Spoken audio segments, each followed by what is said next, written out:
نعم، إذن هل من الممكن حقا أن نشهد تفاعلا أوسع مع هذا الائتلاف وأن يأخذ صدى داخل أروقة المجتمع الدولي وأيضا في وسائل الإعلام؟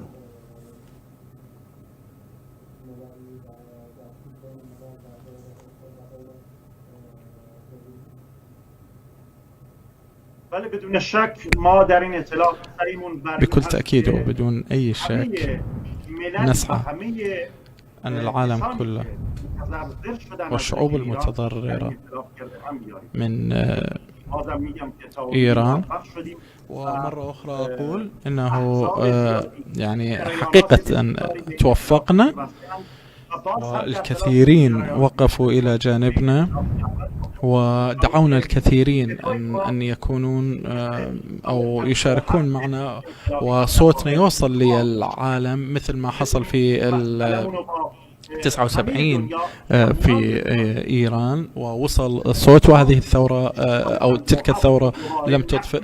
لم نخطئ كذلك الخطأ السابق أنه نأتي ونجلس للحديث مع النظام الإيراني والنظام الإيراني يعطينا حقوقنا. لا، بكل تأكيد لا نجلس ولا نتكلم ولا نتفاوض مع عدو إلا على الحدود، على رسم الحدود فقط. جلوسنا معهم، حديثنا معهم هو فقط على ترسيم الحدود وليس إلا. وهذا بكل تأكيد بائتلافنا وبوجود دول، مع وجود دول نتحدث معهم، وهذا لا يأتي إلا بعملنا، إلا بوجودنا، إلا بتكاتفنا مع بعض. وهذا النظام كل العالم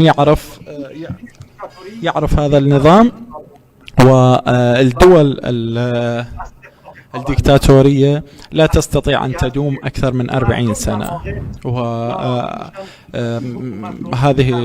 الشعوب تمل من هكذا أنظمة وتقف بوجه هذه الأنظمة، والشرق الأوسط شاهد على ذلك. وبكل تأكيد المرحلة القادمة الشعوب ستقف وستسقط هذا النظام.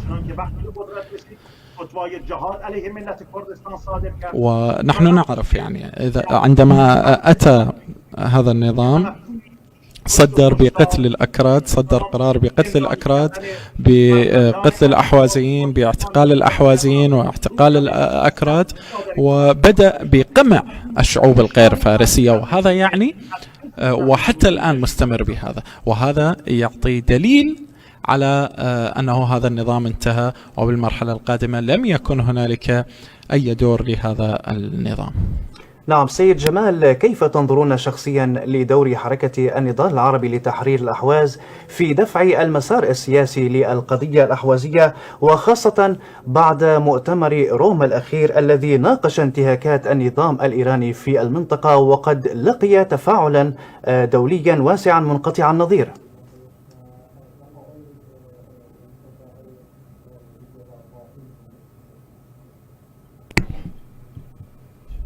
متاسفانه باید بكل الأسف يجب أن نقول قبل أن حركة النضال العربي لتحرير الأحواز تعمل هذا الحراك. مع كل الأسف لم يكن حراك جيد للأحوازيين قبل الحركة، وحركة النضال العربي لتحرير الأحواز أحيت القضية الأحوازية بعملها.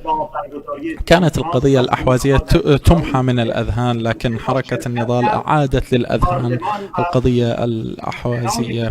وعندما أتت اليوم بعمل وبحضورها بالدول الأوروبية ليس في المنطقة، وإنما اليوم أتت لتعريف القضية الأحوازية وللتعريف بالقضية الأحوازية في العالم الأوروبي، في العالم الغربي. هذه الخطوة حقيقة خطوة قوية.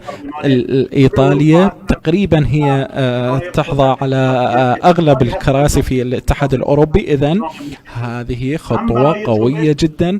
هم لحركة لحركة النضال العربي لتحرير الأحواز وأيضا للشعب الأحوازي. وهذه العلاقات تساعد بطرح القضية الأحوازية وقضية الشعوب الغير فارسية في البرلمانات الأوروبية. أبارك لحركة النضال العربي لتحرير الأحواز حدوث هذا المؤتمر، خاصة بهذه المرحلة في هكذا وقت، في وقت وجود فيروس كورونا. حقيقة يجب أن نبارك لحركة النضال هذا الجهد الذي بذلته لتعريف القضية الأحوازية وقضية الشعوب الغير فارسية في العالم. نعم سيد جمال، كان ذلك حول حركة النضال العربي لتحرير الأحواز، ولكن هل تعولون أيضا على الدول التي لا تجمعها مصالح مشتركة مع النظام الإيراني، وخاصة دول الخليج التي تحمل ذات الأهداف وأيضا ذات المسعى في محاربة إيران وأذرعها في المنطقة؟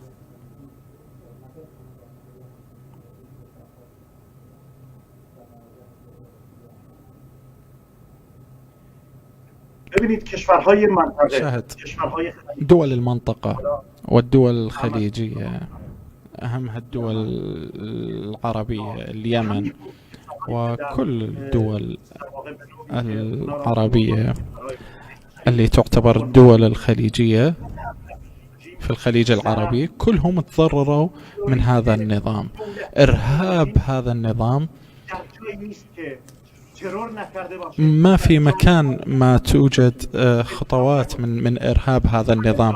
لم توجد نقطة لم نشاهد دور الإرهاب الإيراني في الدول، في قرارات الدول، في كل تفاصيل الدول في المنطقة. وهذه الدول وصلت إلى أنه هذا النظام يجب أن يتم تغييره. والحمد لله أنه هذه دول المنطقة شافت ولامست أن هذا النظام نظام إرهابي يريد أن يكون ولاية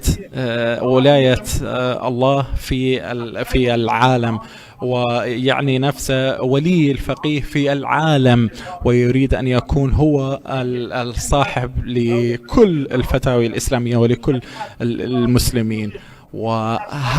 هذه الخطوات ووصوله إلى السلاح النووي هذا أكبر خطأ، ليس في الشرق الأوسط وإنما لكل العالم، لأنه كل العالم إذا إيران وصل إلى الصاروخ النووي والقنبلة النووية يستطيع أن يضعها بيد كل الميليشيات من الحزب الله، من الحوثيين، من الميليشيات العراقية وغيرهم من الميليشيات، ويستفاد من عندهم في وجود هذه القنبلة النووية أن يخلق حروب في العالم وليس في المنطقة فقط، حتى يكون الحرب بعيد عنا. يخلق حروب بسوريا، يخلق حروب باليمن، يخلق حروب في العراق والكثير من الدول، وحتى يبعد الحرب من نفسه.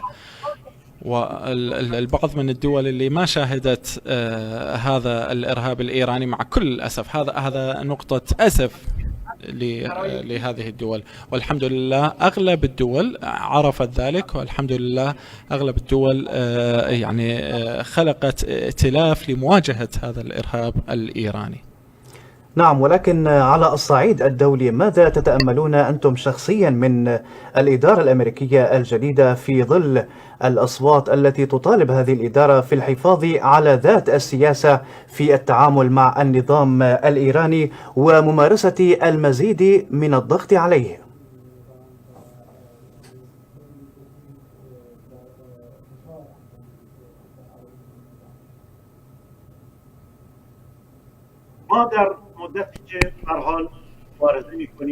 نحن في الفترة اللي نناضل فيها بحق شعوبنا خلقنا علاقات مع دول العالم، عملنا على لوبيات في الدول الأوروبية والغربية والكثير من دول العالم، وخلقنا بعض العلاقات حتى نضعف هذا النظام ونصل إلى تحرير شعوبنا نمد يد العون لكل دول العالم کسانی که دشمن این و رژیم نظام هستند الذين أصدقاء الذين ضد هذا النظام هم نعتبرهم إخواننا وأصدقائنا لأنه عدونا واحد. وبهذا الأمر على أننا ائتلاف الشعوب الغير فارسية مع الكثير من الدول العالم فتحنا علاقات وطرحنا هذه الأمور عليهم في الوقت الذي هم اطلعوا على أمورنا واطلعوا على اضطهاد شعوبنا. بكل تأكيد سيقفون إلى جانبنا ويساعدوننا في مواجهة هذا النظام. نحن استطاعنا إلى حد ما أن نصل لهذه المرحلة، لكن ربما لم نصل إلى ما هو مطلوب من جانبنا.